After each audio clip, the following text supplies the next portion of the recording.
Assalamualaikum warahmatullahi wabarakatuh. Saudaraku yang dirahmati Allah, tahukah engkau bahwa salat 5 waktu yang kita kerjakan setiap hari memiliki sejarah yang sangat agung dan penuh rahasia ilahi? Salat bukanlah sekadar kewajiban, melainkan hadiah dari langit yang Allah berikan langsung kepada Rasulullah Shallallahu Alaihi Wasallam.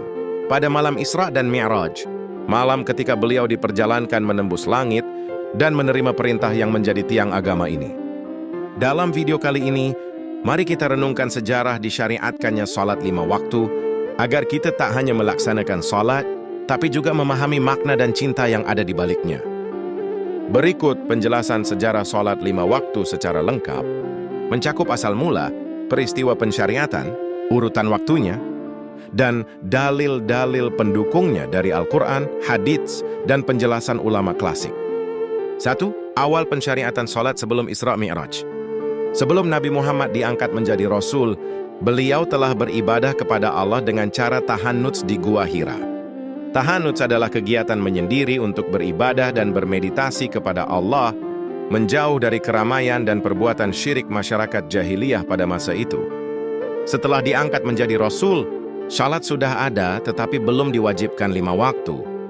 Pada masa awal Islam di Makkah, salat dilakukan hanya 2 rakaat di pagi hari dan 2 rakaat di sore hari, sebagaimana disebutkan oleh sebagian mufasir dari tafsir Quran surat Al-Muzammil ayat 1-4 dan Quran surat Al-A'la ayat 14-15.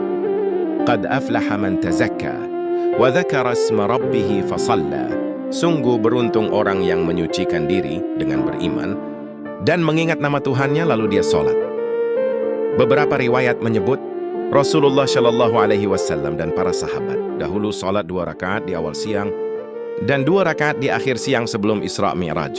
Hadis riwayat Al-Bukhari dari Zaid bin Haritsah, tafsir Ibnu Katsir, Quran surat Al-Isra. 2 salat 5 waktu diwajibkan saat Isra Mi'raj. Peristiwa Isra Mi'raj. Peristiwa ini terjadi setelah wafatnya Abu Thalib dan Khadijah sekitar setahun sebelum hijrah ke Madinah, 621 Masehi. Pada malam Isra Mi'raj, Rasulullah diperjalankan dari Masjidil Haram ke Masjidil Aqsa, kemudian naik ke langit, Mi'raj. Di sanalah salat 5 waktu diwajibkan secara langsung oleh Allah tanpa perantara malaikat Jibril. Satu-satunya ibadah yang diterima Nabi langsung di Sidratul Muntaha. Dalil Al-Quran. Subhanalladzi asra bi'abdihi laylan minal masjidil haram ilal masjidil aqsa. Maha suci Allah yang telah memperjalankan hambanya pada suatu malam dari Masjidil Haram ke Masjidil Aqsa. Ayat ini menjadi dalil peristiwa Isra, sedangkan kewajiban salat disebutkan dalam hadits-hadits syahih. 3. Proses penetapan dari 50 menjadi 5 waktu. Diriwayatkan dalam Syahih Al-Bukhari dan Syahih Muslim. Ketika Nabi menerima perintah salat dari Allah, awalnya 50 kali dalam sehari semalam. Nabi kembali kepada Nabi Musa alaihissalam yang berkata, "Umatmu tidak akan sanggup melakukannya. Mintalah keringanan kepada Tuhanmu." Maka Nabi berulang kali memohon, hingga akhirnya dijadikan 5 waktu, namun Allah berfirman, "Iya, salat tetap 5 waktu, tetapi nilainya 50. Hadits riwayat Bukhari Muslim. 4. 5 waktu salat dan dalilnya. Setelah Isra Mi'raj, salat 5 waktu ditetapkan, dengan waktu-waktunya masing-masing. 1. Syubuh, Fajr. Waktu dari terbit fajar hingga terbit matahari. Dalil. Dirikanlah salat dari tergelincirnya matahari sampai gelapnya malam, dan dirikan pula salat fajar. 2. Zuhur. Waktu. Setelah matahari tergelincir sampai bayangan benda sama panjang dengan bendanya. Dalil. Salat itu adalah kewajiban yang ditentukan waktunya atas orang-orang yang beriman, dan termasuk dalam dirikanlah salat dari tergelincirnya matahari. 3. Asyar. Waktu. Dari berakhirnya waktu zuhur sampai menjelang matahari terbenam. Dalil. Peliharalah segala salatmu dan peliharalah salat wusta, asyar. Ulama sepakat bahwa salat wusta yang dimaksud adalah asyar. 4. Maghrib. Waktu. Setelah matahari terbenam sampai hilangnya cahaya merah di ufuk barat. Dalil. Dan dirikanlah salat pada 2 tepi siang dan pada permulaan malam. Tepi siang adalah subuh dan asyar. Permulaan malam adalah maghrib. 5. Isya. Waktu. setelah hilangnya mega merah hingga pertengahan malam. Dalil. Dan pada bagian-bagian malam, maka bertahajudlah sebagai ibadah tambahan bagimu. Ayat ini menjadi dalil bagi waktu malam, termasuk isya dan tahajud. 5. Dalil dari hadis tentang waktu sholat. Diriwayatkan bahwa malaikat Jibril datang 2 kali kepada Rasulullah untuk menunjukkan waktu-waktu sholat. Jibril datang kepadaku ketika waktu zuhur tiba, lalu aku sholat zuhur bersamanya. Kemudian ketika waktu asyar tiba, maghrib, isya, dan fajr. Lalu keesokan harinya ia datang kembali pada waktu yang berbeda. Kemudian Jibril berkata, "Wahai Muhammad, waktu antara 2 ini adalah waktu sholat umatmu." Hadis riwayat Ahmad, Tirmidzi, Nasa'i, Hasan Syahih. 6. Hikmah disyariatkannya sholat 5 waktu. Para ulama menafsirkan bahwa 5 waktu sholat adalah subuh, awal kehidupan, mengingat Allah sebelum beraktivitas; zuhur, tengah hari, mengingat Allah di puncak kesibukan; asyar, waktu menjelang akhir aktivitas, mengingat akhir kehidupan; maghrib, waktu transisi, mengingat fana dunia; isya, penutup hari, menyerahkan diri sepenuhnya kepada Allah sebelum tidur. Sejarah perkembangan tata cara syalat dari Nabi hingga mazhab fiqih. Syalat di masa Nabi. Saudaraku yang dirahmati Allah, segala bentuk dan tata cara salat bersumber langsung dari Nabi. Beliau bersabda, "Sallu kama ra'aitumuni usalli." Salatlah kalian sebagaimana kalian melihat aku salat. Artinya setiap gerakan, bacaan, dan waktu salat adalah contoh langsung dari Rasulullah, bukan hasil ijtihad sahabat, bukan pula rekayasa ulama.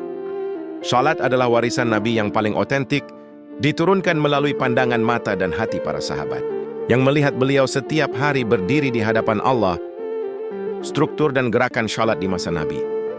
Tata cara salat yang beliau ajarkan terdiri dari gerakan pokok, takbiratul ihram, berdiri membaca Al-Fatihah, rukuk, itidal, sujud, duduk di antara 2 sujud, lalu tasyahud dan salam. Semua ini diajarkan bukan sekadar dengan kata, tetapi dengan keteladanan langsung. Para sahabat melihat dengan mata mereka bagaimana Nabi menundukkan diri saat rukuk, bagaimana beliau menangis dalam sujud, dan bagaimana setiap gerakannya diiringi zikir yang hidup. Salat beliau adalah cermin kesempurnaan ibadah. Salat di masa sahabat. Setelah Rasulullah wafat, para sahabat meneruskan apa yang mereka lihat. Mereka menjaga salat sebagaimana diajarkan Nabi, tanpa menambah, tanpa mengurangi. Perbedaan kecil hanya muncul pada hal-hal cabang, seperti cara meletakkan tangan di dada atau di bawahnya, bacaan tasyahud yang sedikit berbeda antara riwayat Ibnu Mas'ud dan Ibnu Abbas. Perbedaan itu bukan pertentangan, melainkan keberagaman riwayat, karena masing-masing sahabat melihat Nabi pada waktu yang berbeda. Namun ruh salat mereka tetap satu, menghadap Allah dengan tunduk dan khusyuk. Salat di masa tabi'in. Ketika Islam mulai meluas, para tabi'in, murid para sahabat, menyebarkan ajaran salat ke berbagai negeri. Madinah, Kufah, Syam, Yaman, dan Mesir. Dari sinilah muncul variasi kecil dalam praktik salat, seperti perbedaan doa iftitah, jumlah bacaan tasbih, atau kunut subuh.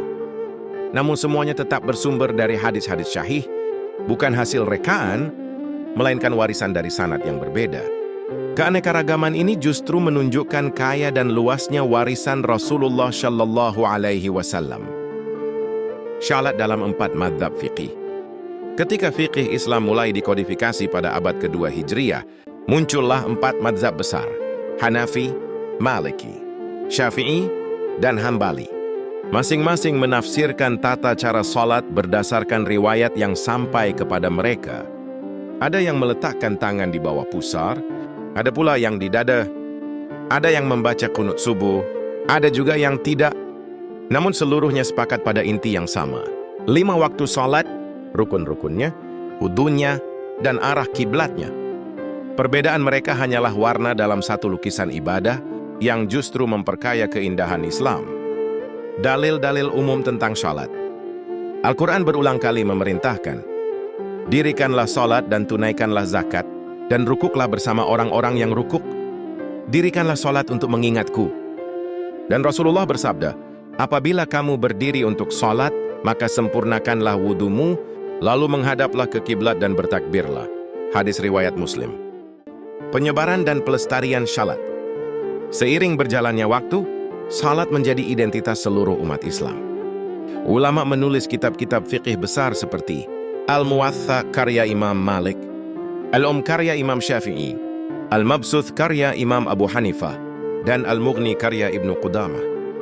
Dalam kitab-kitab ini, setiap gerakan, bacaan, dan doa dijelaskan secara rinci berdasarkan sanad yang bersambung hingga kepada Rasulullah Shallallahu Alaihi Wasallam. Salat sebagai mi'raj rohani.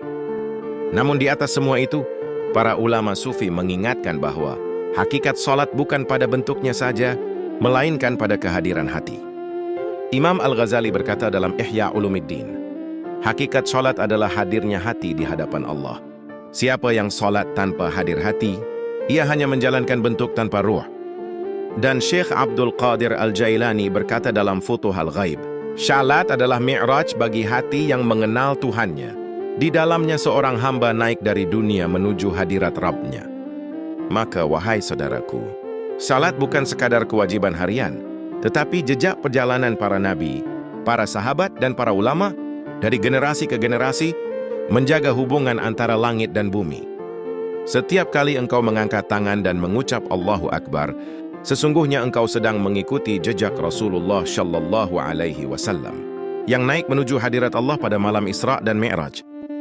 Maka jagalah salatmu dengan ilmu, dengan adab, dan dengan hati yang hadir. Karena salat bukan hanya amalan, tapi perjalanan pulang menuju Allah. Wassalamualaikum warahmatullahi wabarakatuh.